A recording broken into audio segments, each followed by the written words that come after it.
subax wanaagsan saaka waxaan u jeclaystay inaad halka isugu timaadaan inaan idinkala hadlo waxyaalaha aan isleeyahay danta caamka ah waxay ku xiran tahay shaqadeena iyo ragga badiisa waxa suuro gasha inaanu iska naqaan banaanka laakiin cadaalad ragga haya in haddana aanu wejiga iska baranno anigu inaan barto waxa suuro gasha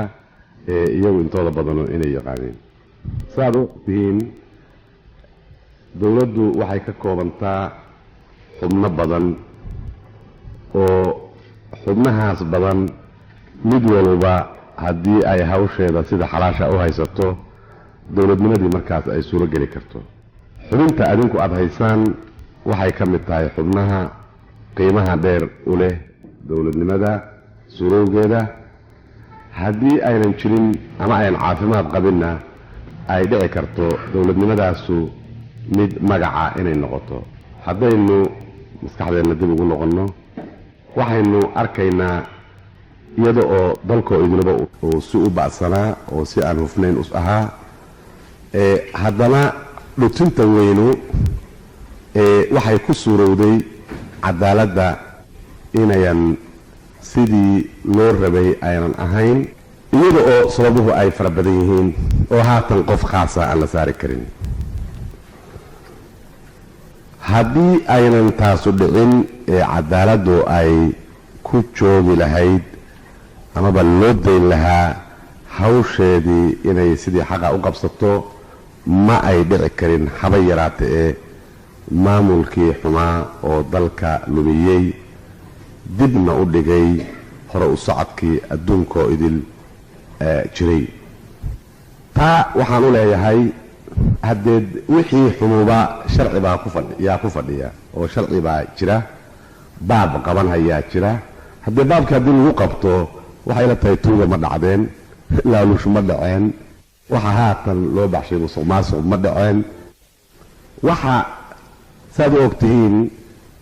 nimankii khabiiriinta ahaa ay ugu yeereen waa siyaasaddaa doonaysa